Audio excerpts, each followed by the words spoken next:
someone knocked on the door. Through the peephole, I saw the murderer from the news.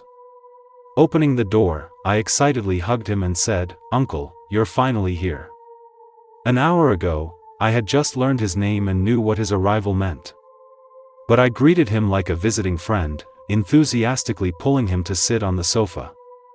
If I had candy, I would have given him a piece without hesitation, but unfortunately, I hadn't seen such a thing in a long time either. "Little sister, you knew I was coming?"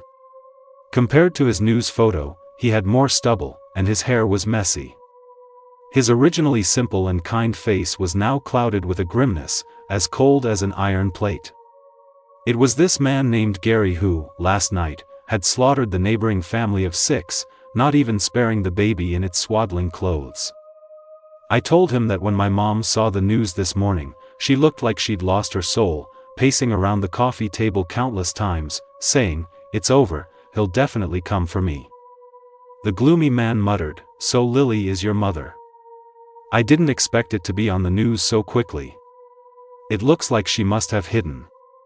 Then he emphasized in a cold tone, "Since you know who I am, how dare you let me in?" The bulge in his left pants pocket clearly indicated a knife. Sitting beside him, I giggled and swung my feet, saying, "Because I'm waiting for you to send me to heaven." He was even more confused. I had to explain, "They say on TV that good people go to heaven when they die. It's another world above the clouds. Life there is so happy, you can have whatever you want. For example, if I want roast duck, a roast duck will appear in front of me." More important than roast duck was that once there would be no more pain or fear. He scoffed, "That's just made-up movie stuff. It doesn't exist in reality, okay?" I stubbornly insisted, "You've never died, how do you know it doesn't exist? Whether it exists or not, you'll know in a moment. So thank you very much.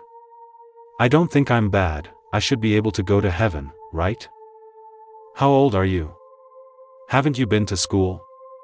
His incredulous expression clearly showed that someone my age, or anyone who had been to school, shouldn't have such ridiculous ideas. I shook my head and said, 8 years old.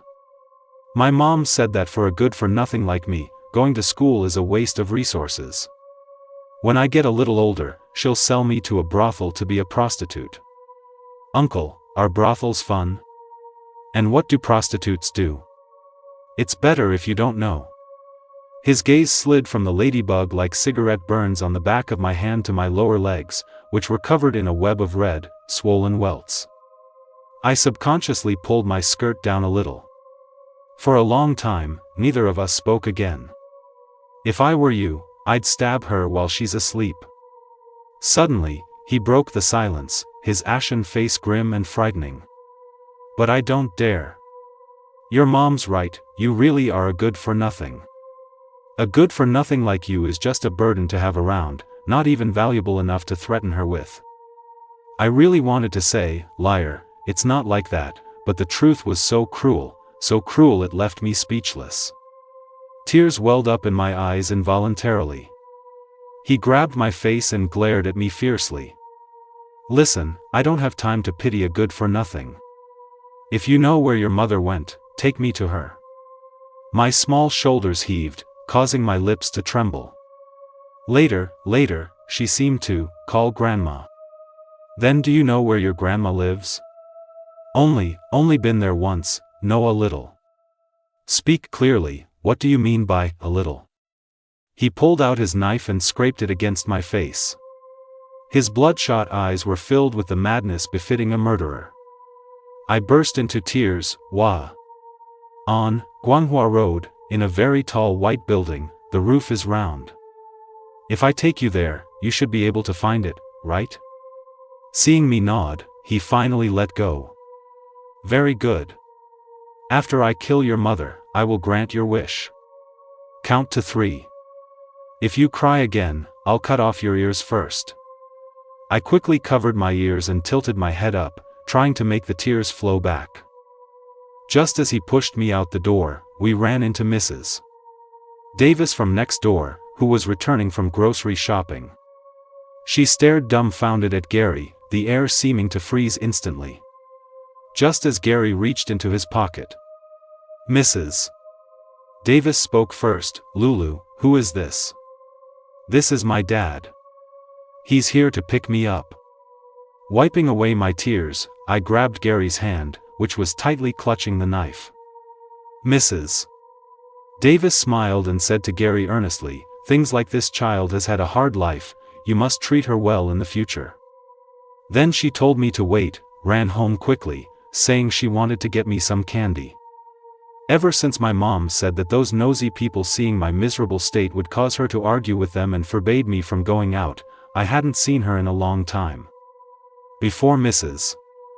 Davis could return, Gary scooped me up and rushed downstairs, put me on the back of a dilapidated motorcycle, and put on a helmet. The exhaust pipe put-putted out a cloud of black smoke.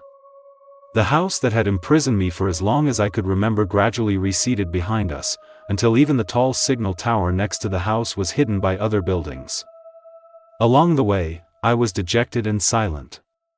Stopping somewhere on Guanghua Road, Gary said nonchalantly, "It's just a few pieces of candy, what's the big deal? When you get to heaven, you can have as much as you want. Take a good look, is this the place?" I thought about it and realized he had a point, so I quickly got over it. Several buildings in front of me almost matched my description. I said, "No, there's no iron gate here." We went in through an iron gate. We continued searching along the road and stopped again. I said, "That's not right either. There's a guardhouse at the main entrance, but there isn't one here. Can't you just say it all at once?" He impatiently poked my ear. "If you dare to trick me, you know the consequences." The third time, I finally gave my approval, pointing to the building in the middle and saying, "It must be here. I think it was the 4th or 5th floor." We knocked on doors unit by unit, but didn't see anyone who looked like my grandma. To avoid missing anyone, Gary also had me add, "I'm looking for my grandma, Lily's mother." Seeing him refuse to take off his helmet, I wondered if he wasn't hot. He said he was, but many people recognized him from the news now, so I'd better keep my mouth shut and not reveal his identity. Finally, the resident of 504 told us that Sam had sold the house to him last year. When asked if he knew where Sam lived now, the person said he didn't know, but he often saw him playing chess in the nearby park, so maybe we could find him there. Upon entering the park, we heard loud voices from a pavilion in the distance, accompanied by the crisp sound of chess pieces hitting a wooden board. Gary told me to go take a look. If I found my grandpa, I should let him take me back, and he would follow us secretly. Bypassing a few elderly people leisurely practicing Tai Chi in white clothes, I spotted a bald, hunchbacked old man sitting on a small green stool. He was not only conspicuous, but his voice was also the loudest. His opponent helplessly took off his glasses, sighing. Grandpa slapped his thigh and laughed heartily. Come, another game." Just as they were resetting the pieces, I timidly called out, "Grandpa." The 6 or 7 old men present all looked towards me in unison. Grandpa looked as if he'd seen a ghost. His radiant smile quickly froze. "You've got the wrong person. I'm not your grandpa." His words, however, betrayed the truth. One of the old men teased, "Sam, since when do you have a grandchild?" Another chimed in, "Is this Lily's child? She's grown so big, and as pretty as her mother." "Nonsense, nothing of the sort." All right, you guys take your time. I need to go buy groceries first." Grandpa fled as if on wings, not even taking his stool. I trotted after him. No matter how I called him, he ignored me. Walking into a deserted alley, he suddenly pushed me to the ground. "Enough. Don't call me Grandpa. I can't afford to lose face like that." My knee was scraped, a burning pain making me grimace. Looking back, I saw the helmeted head peek out from behind the wall, nodding towards the direction Grandpa was heading, signaling me to follow. I could only silently endure the pain and move forward. We twisted and turned, eventually entering a small courtyard. 3 short buildings surrounded the courtyard in the center, with several patches of dirty wall plaster peeling off. The courtyard was divided into areas for raising chickens, growing vegetables, and drying clothes. Standing at the entrance of his new, moldy-smelling home, Grandpa roared, "How long are you going to follow me? Did your mother send you here for money? Tell her, I won't give her a cent. Go, stop bothering me." Waving his hand to shoo me away while opening the door, a dark figure suddenly appeared behind him, grabbed me, and squeezed in first. Grandpa stood there stunned, and said in alarm, "What are you doing?" Grandma, wearing an apron, came out of the kitchen hearing the noise. A thick, strong hand, like a python, wrapped around her neck. Gary flashed a knife in front of Grandma's eyes. Grandma's face turned beet red, and she trembled so much she looked like she was about to fall apart. "Old man, what on earth is going on? Shoo, don't make a sound. Come in quietly and close the door." Grandpa hesitated for a moment, then gave up the idea of calling for help. Gary had Grandpa find some rope and told me to tie both their hands and feet, then directed them to lie down on the spot. Gary said to Grandma, "I heard Lily called you this morning.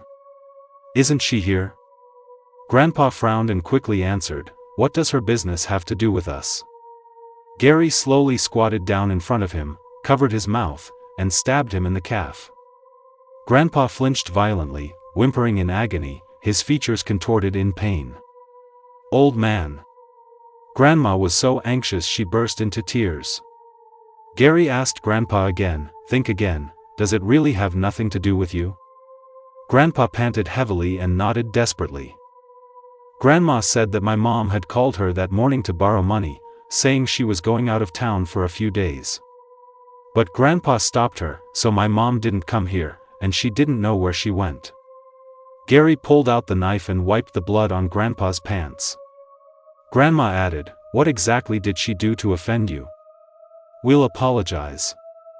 If you want money, we'll give you as much as we can. Please, don't make things difficult for us anymore." Gary said expressionlessly, "The current problem isn't something money can solve. If you can help me find her, I might let one of you live." Grandma's face instantly lost all color, and she nearly fainted. Grandpa's eyes, bulging like light bulbs, suddenly turned to me. "You fatherless bastard, it's all your fault. If I had known this would happen, should have strangled you at birth." I said in a small voice, "I do have a father. Because I knew all children in the world were born to a mother and father. Since I had a mother, I must have a father. Yeah, you have a dad. Go get your dad and let's see him." "Hey, it couldn't be this guy, could it?" Gary glared at him, "You better not be talking about me." Grandpa said, "Whether it's you or not, I don't know anyway, and Lily doesn't know either. I've never encountered anything more embarrassing than this in my entire life. Back then, when my mom didn't want to raise me and wanted to leave me with them, I remember he said the same thing. I would only bring him shame, so Grandpa didn't want me either." My chin, at some point, had sunk to my chest, and my nose stung as if I'd sniffed a lemon. Grandpa continued to curse endlessly. Gary suddenly grabbed his collar, lifted him half off the ground, and beckoned to me. "Little good for nothing, come here." His playful eyes looked like he was planning a game. I timidly walked over to him. "What he said made you sad, didn't it?" I pouted and nodded. "Then you should let him know what happens when you make someone sad. Here, you slap him, as loud as when he plays chess. You dare." Grandpa's gritted teeth scared me, and I backed away repeatedly. "You can't even do something so simple?" "Fine, I'll show you." Gary backhanded him with a slap. Grandpa's dentures flew out of his mouth in an arc, landing far away. "Your turn." I wanted to retreat again but was pulled closer by him. A trickle of blood flowed from the corner of Grandpa's mouth. The half of his face covered by the bright red handprint was swollen high. "You dare." Even though his voice was much softer, it still carried the force of wanting to swallow me whole. Haven't learned? I'll teach you again. Another loud slap, and Grandpa's nose bled profusely. You dare. Blood flowed into his wrinkled mouth, sticking to his tongue and gums, blurring his voice. I closed my eyes, my hand raised in the air, hesitating to strike. But if I do that, wouldn't I become a bad person? I finally burst into tears. Gary sighed in disappointment. Little good for nothing, oh little good for nothing, what am I supposed to say to you? He ordered me to put Grandma's phone to her ear and call my mom, saying Grandpa wasn't home right now and to tell my mom to come get the money. If she didn't come, he'd find a way to find out where she was. Turns out my mom didn't end up going out of town. She said she was at her boyfriend's place and didn't need money at the moment. Grandma quickly said she had cooked a good meal today and told her to bring her boyfriend back to see them. My mom said forget it, she'd rather eat crap than eat with Grandpa. Grandma asked her for an address, saying she'd send it over later, and that she had her favorite sweet and sour pork tenderloin. My mom immediately became suspicious, wondering why Grandma was being so nice to her today and if she was hiding something. Grandma said that my mom and Grandpa had a feud, but she and my mom didn't. It had just been a long time since they'd seen each other, and she simply missed her. Only then did my mom, still skeptical, say she was at 451 Road. When she arrived, she should send her a message, and she would come down to get it. After putting away Grandma's phone, Gary told me to wait for him outside the door. Soon, sounds of pleading and screaming came from inside. After a long while, he finally came out. I cautiously asked him who he killed. I swore to kill your mother's entire family. Do you think missing one counts as the entire family? This is too cruel. Cruel? Isn't what your mother did cruel? Did Mom do something that made you very sad? The heavy helmet nodded, and a mournful chuckle escaped. But I still didn't understand. Grandma didn't make him sad, and that little baby didn't make him sad either. Why did he have to kill these innocent people? We're all sad people, aren't we? I tried to hold one of his fingers, but he pulled away. It's funny, you probably don't know, but your mom said she wanted to marry me back then. I almost became your dad. But before I went to your house, I didn't know she had a daughter. Good thing it didn't happen. You're so mean and not handsome enough. I don't want you. I want Ryan Reynolds to be my dad. You even know who Ryan Reynolds is? Of course, I've seen him on TV. TV was my only way of knowing the outside world, but it was limited to listening to the sounds and glancing at it while my mom was watching. Then ask Ryan Reynolds another day if he's willing. Anyway, if I had a daughter like you, I'd die of anger. Setting off again, I was enjoying the feeling of the wind blowing on my face, ticklish and quite comfortable. I'd reach out to catch it one moment, then open my mouth to taste it the next. Gary braked suddenly. I bumped my head against his back and asked him why he stopped. Gary said that to get to that road, we had to pass the intersection ahead. Looking ahead, at both ends of the intersection, 2 traffic cops in bright green vests were checking passing vehicles. Gary turned his head and told me to press my face against his clothes. If we were stopped later, I should pretend to be deaf. I didn't care, but he, although I couldn't see his face, his voice sounded a bit tense. Hello, safety check. Please show me your driver's license. In my peripheral vision, the traffic cop in front made a gesture to pull over. His gaze went past Gary, as if confirming something, repeatedly looking me over. Gary pretended to fumble around on his body. The traffic cop asked me again, little girl, what's your name, and what's your relationship with him? She's my daughter, she's deaf, you can't communicate with her, Gary said. Sorry, officer, I seem to have forgotten it. Then please take off your helmet, okay? Gary remained motionless for a long time. The traffic cop alertly reached for the walkie-talkie on his chest and raised his voice, turn off the engine immediately and take off your helmet." Just as Gary's hand on the throttle moved, it was immediately seized. The traffic cop shouted into the walkie-talkie, "Report. Suspect and hostage found." Like lightning, he pulled out a knife. A bright arc flashed across the traffic cop's chest. Instinctively, he turned sideways to avoid it. A long gash immediately appeared on his bright vest, but his hand remained like an iron lock, firmly unmoving. Taking advantage of this gap, Gary kicked him twice in the waist, using too much force, almost tipping the motorcycle over. The traffic cop lost his balance and staggered to the ground, forced to let go. His partner from across the road rushed over like lightning. "Hold on tight."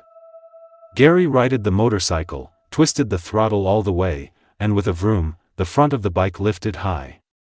We shot out like an arrow, weaving through the narrow gaps in the traffic, leaving a trail of screeching horns behind us. My heart pounded. All I could think was, "Oh no, we're going to crash. Phew, that was close, we're about to crash again." Huh. It's okay. Oh no, we're definitely not going to avoid it this time.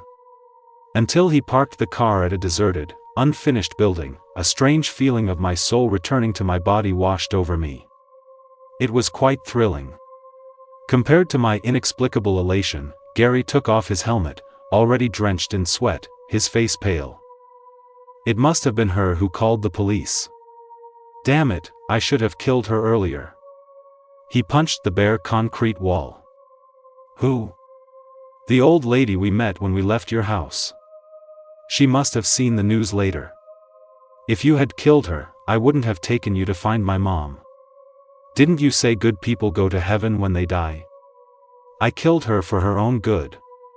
Or do you think she wasn't a good person? Mrs.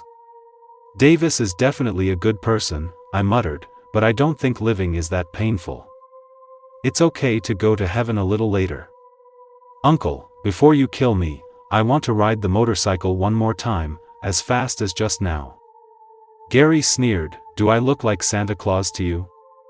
I shook my head blankly and said, "I've never seen Santa Claus." "You're not old yet, so you probably don't look like him." Gary showed that helpless expression again. "Let's talk after we kill your mom." He took out Grandma's phone and tapped something. Soon, the phone vibrated. The poor concrete wall got another punch. He explained, "I asked your mother if she could come to Y Street. I wanted to find a place to spend more time with her. She said forget it, and also said her boyfriend had ordered takeout for her, so she didn't need the food sent over." His fingers flew across the screen, then he stared at it and muttered to himself, "So 451 is a hotel. That means she's not at that man's place." He then asked me how much I knew about my mom's boyfriend. I said there was a tall, fat man who sometimes stayed over at our house. My mom called him Mr. Ray. I didn't know if he was her boyfriend. Last time, before my mom left, we had a fight. She seemed to be saying something about not being able to get something out, and that Mr. Ray had even tricked her. I hadn't seen him since. Gary said no wonder my mother didn't go to him first. He then asked me if he had ever done anything to upset me. I said no, he always treated me like I was invisible. Every time he came, he would lock my mom in the room and beat her until she made MMA sounds. It was quite funny to think about. He sighed in relief, saying he knew Mr. Ray. Now, as long as they found this person, things would be easy. Before that, we needed to do some preparation. Grandma's phone was useless now, and worried about being tracked by the police, he smashed it and left it there. Then, to prevent the police from recognizing us, we snuck into a few residential areas. He borrowed some suitable clothes, pants, and hats from clotheslines. Finally, at a convenience store by the road, we bought milk, bread, and masks. Hiding in a dark alley, he told me to change into the new clothes. Without thinking, I had just lifted my skirt to my thighs. He turned around in a panic and said, "What are you doing?" I didn't understand what was wrong with doing that. Changing clothes is something you can't let others see, remember? Little good for nothing, if you still do this when you go to heaven, people will laugh at you. I seem to understand. After he also changed, he threw the milk and bread to me and told me to eat quickly. I put them down, respectfully knelt down, and pressed my limbs and head tightly to the ground. What's all this about now? I'm not a Buddha, why are you kowtowing to me? He was full of questions. When you finish eating, I'll eat the leftovers. Instead, I found his reaction even stranger. This isn't your home, you don't have to do this. He took my arm and pulled me up. Watch carefully, this is how you eat. Then, he bit into the bread, tore off a large piece forcefully, and with a wriggling of his chin, sent it into his mouth. His cheeks bulged, and after 2 or 3 chews, he swallowed it down with milk, letting out a very happy ah sound. You have to eat like this when you go to heaven too, otherwise people will laugh at me? I cluelessly mimicked him and also made an ah sound. How is it? Isn't it much more comfortable than before? It is a little.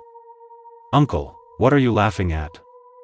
That faint smile, like a gentle breeze, vanished without a trace the moment I spoke. Less nonsense, finish eating quickly, it's time to go. Instead, his face clouded over again with a gloomy expression. We arrived in front of a building much taller than Grandpa's old house, with alternating blue windows and white walls, so tall you couldn't see the top. Gary looked up at one of the floors and said, "This is it, Fortune Cloud Online Finance Company. Ltd. So we go up and find him? No, too many people upstairs, it's not easy to make a move. Today is Wednesday, he has to work. I guess he told your mother to hide in the hotel first and we'll pick her up after work. I remember his license plate number, let's go to the garage and wait for him." We arrived at a dark hole with a barrier. We parked the motorcycle nearby and went down the long ramp. The underground space was exceptionally vast, the lighting dim, with some areas still pitch black. There were too many parked cars to count. Searching row by row, we finally located a black sedan with a 4-ring logo. We hid behind the car. When Mr. Ray got in, I ran to the front of the car and blocked his way with outstretched arms. "Whose kid is this? Get out of the way, and fast, don't make me smack you." Honking didn't work, so Mr. Ray had to get out of the car to shoo me away. "Isn't this Lily's kid? What are you doing here?" I pointed to a pillar not far away, lying that my mom was waiting for him there and told me to bring him over. Of course, there was nothing behind the pillar. Gary took the opportunity to slip into the back seat. I then pretended to be surprised, she was just here. Mr. Ray cursed me for being crazy. When he got back into the car, he was held at knife point by Gary. Then, following Gary's instructions, I opened the car door and sat next to him. "Boss, can we talk?" Mr. Ray raised his hands in surrender, his chubby face vibrating like it was on a setting. Upon questioning, his words indeed confirmed Gary's speculation. Learning that the hotel was closer to Mr. Ray's house than here, Gary told him to put the phone on speaker and call my mom, saying it wasn't convenient to pick her up and that she should take a taxi to Mr. Ray's house and wait at the door for him to come right over. Mr. Ray recognized Gary's voice and apologized profusely. Then he begged in a low voice, "Boss, please let me go, okay? I told you, I really didn't lie to you. I'm using that app myself too. The initial returns were so high, you saw it, right? Made $5,000 in 3 days, where else can you find such a good deal?"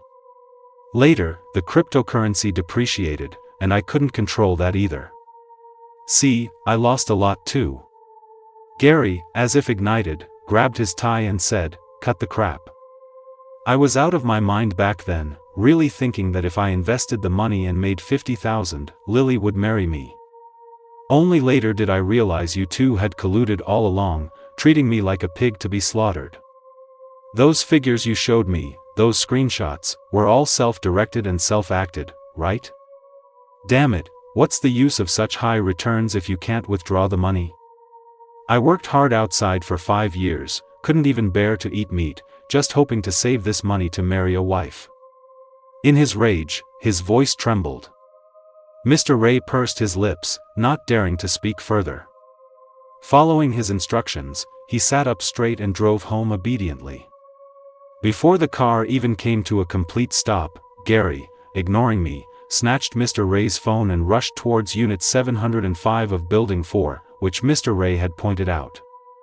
Idiot! As soon as he left, Mr. Ray instantly changed his demeanor, leisurely taking out another phone and making a call. Hey, Billy, a guy in white, wearing a hat and mask, just came up.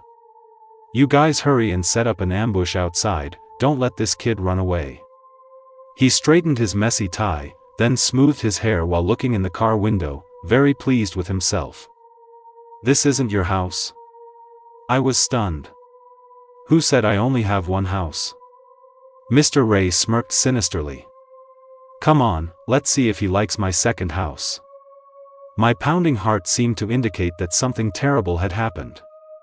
Specks of blood were scattered in front of the door. As soon as I entered, I saw Gary, bruised and swollen, his mask hanging from one ear, his knife nowhere to be seen. 2 young, strong men held his arms, while another delivered a swinging punch, knocking his head sideways. A tooth, mixed with a mouthful of blood, flew to my feet. I was stunned for a long time, unable to understand how he, the fierce and intimidating man whom everyone bowed down to, could be in such a miserable state. Boss Ray, what's with this kid? Damn, he's like a madman. Look at my hand. The one who threw the punch showed the bloody wound on the back of his hand. Didn't you watch the news? He's the one who killed that family of 6 next door last night. Mr. Ray said with a fake smile, rolling up his sleeves. No way. Seriously? Should we call the cops then? The 3 of them looked at Gary in disbelief. No rush, I haven't settled my score with him yet. Fists the size of sandbags flew left and right. Gary was like a small blade of grass swaying in a violent storm. Blood soon blurred his face and soaked Mr. Ray's hands. Mr. Ray cursed as he hit him. You stinking idiot, still thinking about getting married? Marry an old hen. I just scammed you, so what if I scammed you? For some reason, my heart ached along with him. I tearfully begged, see, can you please stop hitting him? Mr. Ray smirked, you don't understand. What we're doing is called acting bravely for a just cause. We helped the police subdue a murderer. The police will have to thank us. The person from before took off my mask and lifted my chin, saying, is this his child? She's really pretty. Mr. Ray said, she's Lily's daughter. I don't know how those 2 got together. This little bastard actually wanted to help him kill Lily. Little sister, this is where you're wrong. How could you do such a rebellious thing? That person squinted his eyes and smiled slightly, putting his arm around my shoulder. The ill-intentioned touch instantly gave me goosebumps. Mr. Ray said, that woman Lily is really funny. Last time she said she never wanted to see me again, and today she's begging me for help. If I hadn't slept enough, I wouldn't even bother with her. One of the men holding Gary said, Boss Ray, didn't you say that woman was a real firecracker? How's this little one? Checked her out yet? Mr. Ray said quietly, too young, I don't have the appetite. When she grows up, I reckon she won't be much different. I didn't understand what they were talking about, but it definitely wasn't anything good. The man's fingers gently stroked my shoulder. Come on, a budding lotus is pretty good too, isn't it? You sick pervert, what kind of crap are you thinking about all day? Mr. Ray sneered, but didn't stop him. Be careful, don't leave any evidence for the police to catch. I don't care about you. As if he had received a royal decree, the man pulled me into his embrace and whispered in my ear, little sister, don't tell the police about what we're doing, okay? It felt like a dirty bug had crawled into my ear. I was so disgusted I almost threw up, instinctively not daring to move. Then I heard a scream like a pig being slaughtered. One of the men holding Gary clutched his bleeding face and staggered back. Gary, who had been on the verge of death, spat out a piece of flesh. For some reason, he was filled with strength and struggled frantically. His freed hand suddenly plunged into the other man's eye. Just as he broke free, Mr. Ray wrapped his arms around his waist, using his weight advantage to press him onto the coffee table, tightly gripping his neck. Gary fumbled around, grabbed an ashtray, and, like beating a drum, smashed it against Mr. Ray's round head, sending blood splattering everywhere with loud thuds. The man who had been bitten rushed to grab the ashtray. The man holding me didn't dare to delay either, grabbing a stool and rushing forward to help. Only the man whose eye had been poked out sat on the floor, wailing, "My eye." Ultimately, outnumbered, the situation once again devolved into Gary being unilaterally beaten. Faced with this situation, I was still the same as before, just dazedly crying, completely unsure of what to do. Suddenly, I noticed something shiny under the sofa. It was Gary's knife. No one was paying attention to me right now. If I quietly picked it up and stabbed Mr. Ray in the back, maybe Gary could get away. Just as I was hesitating, Gary shouted, "Run! What are you waiting for if you don't run?" I remember I was definitely heading for the main door, but when I came to my senses, the knife was already plunged deep into Mr. Ray's thigh. Mr. Ray screamed in pain, turned to grab me, but I took off running. The other two were slightly distracted. Gary pushed himself up, headbutted the man who had been bitten, and kicked away the man who had been holding me. He rolled off the coffee table, grabbed the ashtray again, aimed at the two men's heads, and with a few blows, knocked them to the ground, moaning and groaning. Then, still unwilling to let go of the man who had held me, he straddled him, the ashtray in his hand rising and falling mechanically, without mercy. Until the ashtray broke in two, the man had long since stopped moving, whether dead or alive, unknown. Gary's face was covered in blood, one eye swollen shut, his nose also crooked to one side. He stood up unsteadily, clearly seriously injured. Yet the ferocity in his eyes seemed to say that even an injured beast was not to be trifled with. "How about we forget it, boss? No need to fight to the death, don't you think?" After running around in circles, Mr. Ray finally didn't catch me and instead turned to him with a fawning smile. "You call Lily over." Gary's weak voice was also filled with a swollen feeling, just like his appearance. "Okay, I'll call her right now, I'll call her right now." Mr. Ray limped, taking one step back at a time, then bolted out the door, shouting frantically, "Help! There's a murderer here." Gary signaled for us to leave quickly. I wanted to help him, but he refused. Mr. Ray's voice spiraled down the stairs, gradually fading. Gary didn't chase after him. After going downstairs, it was almost completely dark. Many passers-by looked at us strangely. Probably because of the poor lighting and his bloodied, battered face, no one recognized him. We got into a taxi. The driver was startled and asked if he needed to go to the hospital. He shook his head and said no, just go to Fortune Cloud Online Finance Company, Ltd. I guessed he was going to get his motorcycle. He told me to take $200 from his pocket for the driver, the rest as a car wash fee. The driver couldn't refuse and only took $100. However, before we reached the place where the motorcycle was parked, he walked slower and slower, swaying more and more violently.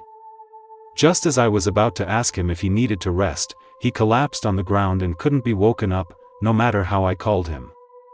Just as I was pacing anxiously like an ant on a hot pan, a tricycle slowly drove by under the dim yellow streetlights. The person pedaling the tricycle was an old man with graying hair. I stopped him and begged for his help. The old man pointed to his mouth and shook his finger, indicating he couldn't speak. Then he pointed at me, then at himself, made an upward lifting gesture, and jerked his head towards the tricycle's cargo bed. I understood immediately. Together, we lifted Gary into the cargo bed, where he lay among a pile of cardboard and plastic bottles. I then jumped in too. I don't know how long it took, nor how much effort the old man expended, but he pulled us to a remote, weed-infested area under an overpass. By the light of the neon signs, looking through the gaps in the bridge, a familiar steel spire pointed towards the night sky. I was surprised to find that this place wasn't very far from my home. After dragging Gary into a simple shelter made of tarpaulin, the old man used a dented iron pot to boil a few potatoes. He gave me the biggest one, left two in the pot, pointed at them, then at Gary, meaning they were for him. After eating, he spread cardboard on the ground, pulled a dirty quilt from a large bag next to the shelter, pointed at me, then at the shelter, meaning I should sleep inside later. Then, he took out a treasured radio from his pocket and held it to his ear. Amidst crackling static, the radio first played melodious music, then switched to a sports broadcast channel, women's diving, athletes winning championships. The old man didn't seem to like any of it much. He adjusted the dial until he heard the words evening news and then stopped. Then a woman with a clear and cheerful voice said, "The police are still conducting a city-wide manhunt for the suspect." A reporter interviewed villagers from Gary's village, appealing to the public for clues, and so on. With mixed feelings, I crawled into the shelter and held Gary's hand. This time, he couldn't pull away. Killing that family of 6 was definitely a terrible mistake, but if the same thing happened to me, what would I do? I think I would just cry, and crying solves nothing. As the interviewed villager said, Gary came back after working outside for 5 years, only to find his family's land occupied by a neighbor who had built a house on it. When he reasoned with the neighbor, he was beaten up instead. He went to the village committee. The neighbor verbally agreed to compensate him but kept delaying, and even frequently threw manure at his house late at night. Unable to bear it any longer, he reported it to the police. The neighbor apologized on the surface, claiming he would definitely repent, but as soon as the police left, he went back to his old ways. Furious, he fought with the neighbor again, but the other side had more people and threw him into a manure pit, almost drowning him. What happened later, everyone knew. The people in the village also felt sorry for him and thought the neighboring family was too much, but the facts at hand could no longer be changed.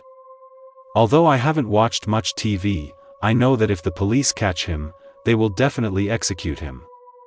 My heart felt inexplicably heavy. When I woke up, it wasn't light yet.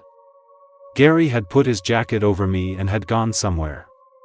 Not long after, I heard the familiar toot-toot sound and knew he had gone to get the motorcycle. "Get on, I'll take you for a ride." Looking by the headlight, his face, washed clean of blood, was bruised purple and blue. One eye was still swollen shut, his nose still crooked, and his voice very weak. Speeding through the empty, cold streets, unobstructed, he drove even faster than last time. The deafening roar seemed to vent some unspeakable emotion. The thrill of your body running ahead and your soul chasing behind still existed. My wish was fulfilled, but my heart felt empty, and I couldn't feel happy at all. Even though he was mean and violent, and always called me a little good for nothing, and looked down on me from the bottom of his heart, in terms of behavior, he was one of the few people who had been good to me. "Uncle, will I see you in heaven later?" Returning to the underpass, I hugged him tightly. "What nonsense are you talking about? What I've done will only send me to the 18th level of hell." He pulled my hands away, speaking so casually, so nonchalantly. Then what if, because I did something bad with the knife yesterday, heaven doesn't want me? I'll go to hell and wait for you first. Please do it, uncle. I closed my eyes, not knowing what I was babbling about. Your mom isn't dead yet, what's your hurry? But you can't find her anymore. He tapped my head and said, listen, I see that no one really watches who goes in and out of your place. Although doing this is very risky, and I'll need that old man's help. Waking up the old man, Gary said he needed to borrow his tricycle and promised to return it intact afterward. After all, it was his livelihood. The old man initially refused, but seeing Gary empty almost all the money from his pockets, he reluctantly agreed.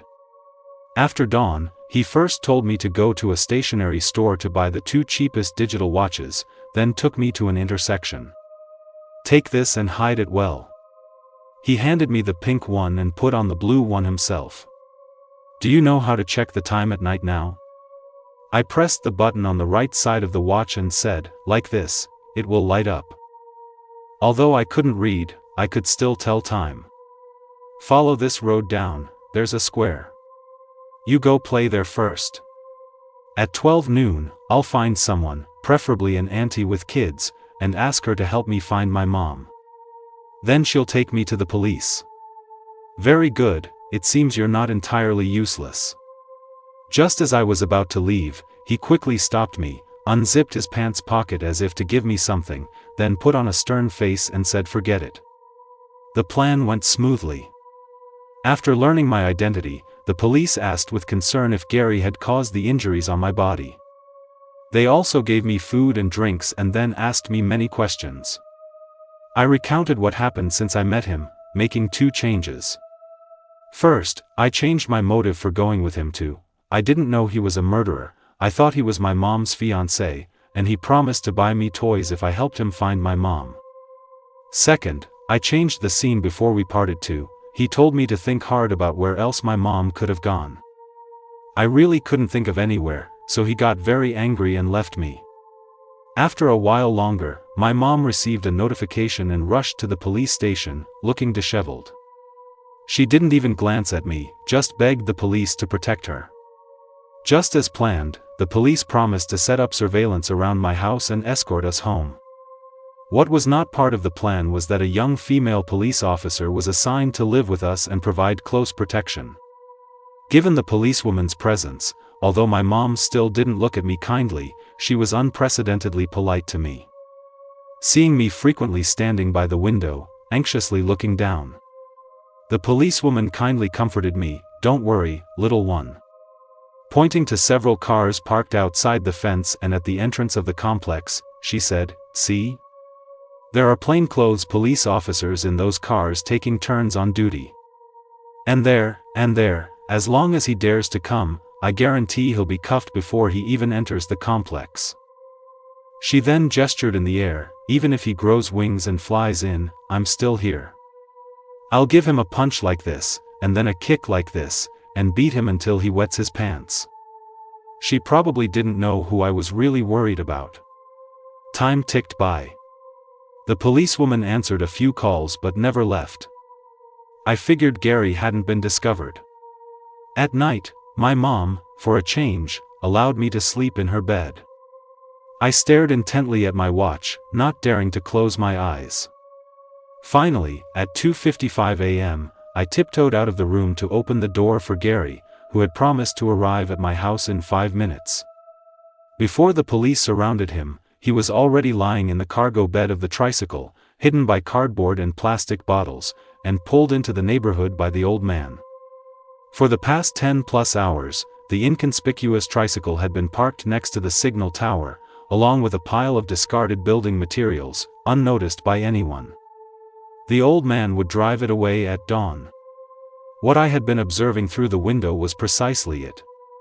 The living room light had been on all along. The policewoman sat leaning against the sofa with her eyes closed. I didn't know if she was asleep or not. As I moved towards the door, I carefully observed her. Suddenly, her eyelids drooped, and she squinted at me, asking, "Little one, why are you up?" "Big sister, I'm hungry. Can you make me a bowl of noodles? I'm afraid my mom will hit me, so I don't dare to ask her." I feigned composure, trying hard to calm my racing heart. The policewoman yawned and said with a smile that it was no problem. As she walked into the kitchen, a soft knock on the door sounded almost simultaneously with the sound of water boiling. I rushed to the door in a few strides and quickly opened it.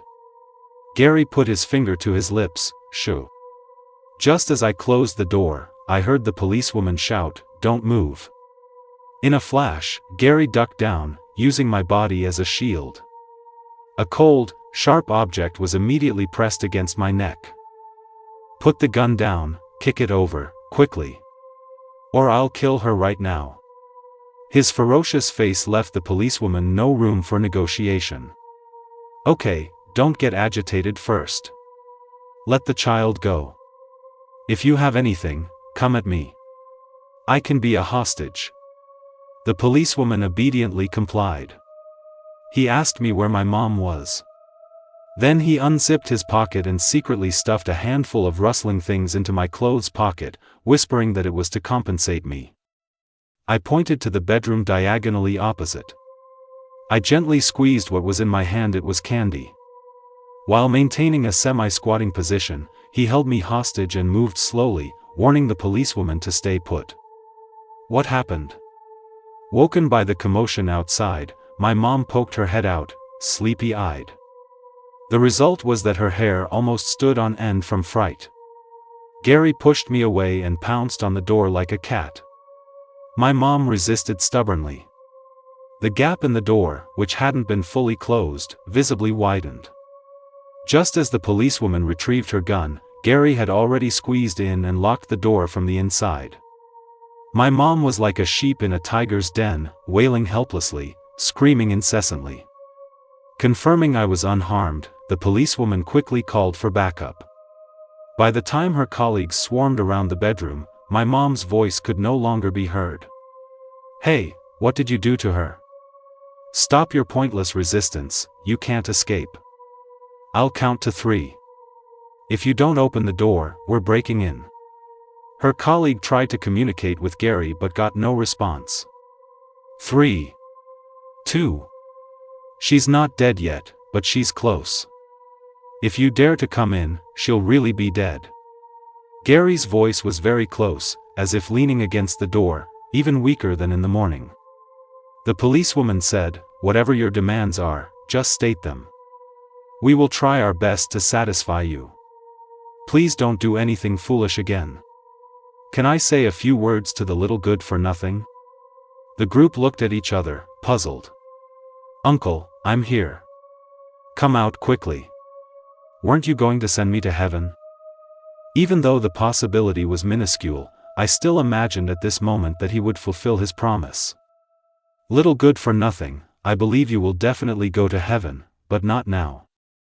You will have a hard life in the future, but it will definitely not be as hard as before. Later, tell the police about your situation, they will help you. Live well, don't embarrass me, do you hear me? A pool of blood slowly seeped out from under the door. He had never spoken to me so gently before. Uncle, what's wrong with you? As if recognizing whose blood it was, I tightly clutched the candy in my pocket, tears streaming down my face uncontrollably. Little good-for-nothing, you and I are different. You are very kind. But when you encounter bad people, kindness alone is useless. The kinder you are, the more they will bully you. Just don't end up like me. Gary didn't answer, his voice like a father's advice to his child, full of affection. Oh right, there's a story I haven't told you yet. If you want to hear it, wipe away your tears, always crying, you're driving me crazy. Okay, I won't cry. You tell me. My eyes weren't crying, but my nose, my shoulders, and my chest, none of them were being honest. When I was little, my dad would often beat me when he was drunk. Every time after he beat me, I would secretly pee in his water cup. But one time, I peed too much and got caught. He hung me from a tree and whipped me all afternoon. Huh, isn't that funny? Later I lay in the hospital for half a month, almost thought I was going to die. His pale, weak laughter brought on a violent cough. But I don't regret it at all. If someone bullies you in the future, do you know what to do? I'll pee in his water cup. That's right, that's what you should do. Something scraped against the door and slowly fell. Only dead silence remained in the bedroom.